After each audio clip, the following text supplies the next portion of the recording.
மாண்புமிகு தமிழ்நாடு முதலமைச்சர் அவர்கள் இன்று காலை தருமபுரி மாவட்டத்திற்கு ஊரக பகுதிகளுக்கான மக்களுடன் முதல்வர் என்கின்ற திட்டத்தினை துவங்கி வைப்பதற்காக நம்முடைய பாளையம்புதூர் அரசு மேல்நிலைப்பள்ளி வளாகத்திற்கு வந்திருந்தார். கடந்த ஓராண்டில் நம்முடைய மாண்புமிகு முதல்வர் அவர்கள் தருமபுரி மாவட்டத்திற்கு 3 முறை வருகை புரிந்துள்ளார் என்பது குறிப்பிடத்தக்கது.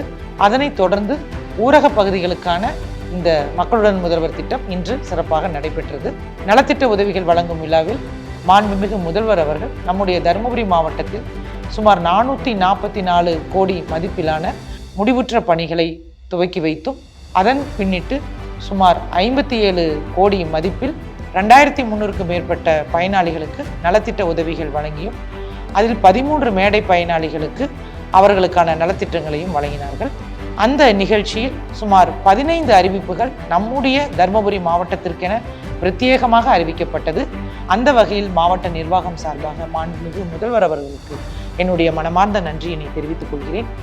இன்று இந்த மக்களுடன் முதல்வர் முகாம் திட்டத்திலும் சுமார் 4-5 பயனாளிகளுக்கு அப்பொழுதே மகளிர் திட்டம் வாயிலாக சுய உதவி கடனும் அதே போல முதல்வர் காப்பீட்டு அட்டையும் பெற்றுள்ளார்கள். பாளையம்புதூர் பகுதியில் நடைபெற்ற இந்த மக்களுடன் முதல்வர் திட்ட முகாம் பொறுத்தவரை 2 பஞ்சாயத்துகளிலிருந்து நடைபெறுகிறது.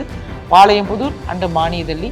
அந்த மானியதள்ளி பஞ்சாயத்தில் பார்த்தீங்கன்னா நிறைய பகுதிகள் மிகுந்த தொலைவில் மாவட்ட ஆட்சியர் அலுவலகத்திற்கு மிக தொலைவில் அமைந்திருக்கிறது. எனவே ஒவ்வொரு பெண் பயனாளியும் குழந்தையுடன் மாவட்ட ஆட்சியர் அலுவலகத்திற்கு கோரிக்கை மனுவை கொடுப்பது என்பது சிரமமான காரியம். ஸோ அவர்கள் அருகாமையிலேயே இந்த முகாம் நடத்தி இருப்பது அத்துணை பயனாளிகளுக்கும் குறிப்பாக வயதானவர்களுக்கும் பெண்களுக்கும் மிக பயனுள்ளதாக இருந்தது என்பது அந்த முகாமில் நான் இருந்து பார்த்த மனுக்களிலும் வரப்பெற்ற மனுக்கள் பார்வை செய்த வகையிலும் அந்த பெண்களிடம் பேசியதிலிருந்தும் அறிய முடிந்தது.